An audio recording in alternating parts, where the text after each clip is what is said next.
शुभ समय सह आपण मानक स्वागत करुछि। मु आपण मानक प्रिय दीपक कुमार।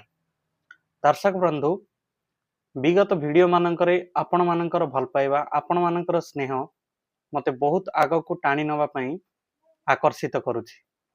आपण मानकर छोटो लाइक टे मो मनरे उत्साह को जागृत करुछि एवं आपण मानकर स्नेह भरा कमेंट मते आहुरी उत्साहित करी बहुत नुआ नुआ वीडियो प्रस्तुत पाई प्रेरणा दौछि।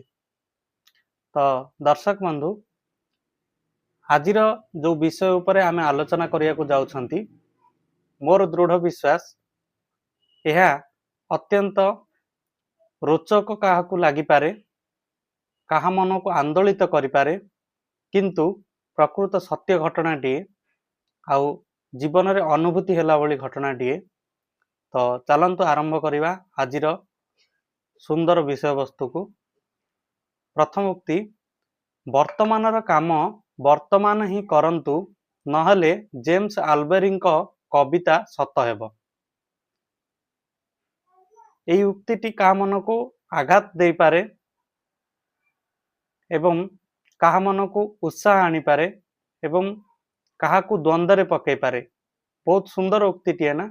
देखंतु, वर्तमानर काम वर्तमान ही करंतु, नहले जेम्स आल्बेरी कविता सत हेब। तो कौन से कविता देखंतु, दिन सारा कौलिया आलुअरे भिजी भिजी, रातिर जोछनारे नरम कोଳରେ आराम रे जाए जे निदेई, एमिति से खाली खाली जीवनटे जीउ थाए सिना, जीवन रे करिब करिब बोली भाबी किछि हेले करि पारे नाही। बहुत महत्वपूर्ण घटनाटे।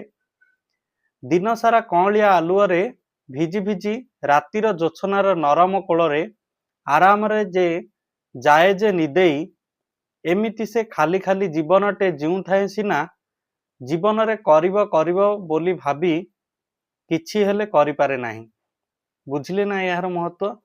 जे जदि आमे दिन सारा सेमती किछि काम न करी एवं रातिर सुंदर शांत समय रे आमे जदि निदरे सोई जिबा, एमती जीवन सारा आमे करिया करिया बोली भाबुथिबा, किंतु किछि भी करि परिबा नाही। यह जेम्स आल्बेरी एक उत्तम मत। जीवन कौनसी नाटकर ड्रेस रिहर्सल नुहे। आपण केउ जीवन धारा विश्वासी सेथिरे मोर किछि जायस नाही। मोर कहिबा कथा हैला जे जीवन खेल रे जीतापट नेबा पई आमको केवल थरे मात्र मौका मिली थाए। देखंतु, यह केते बड़ बाजी एवं एहारी उपरे भविष्य वंशधर मानकर भाग्य निर्भर करे।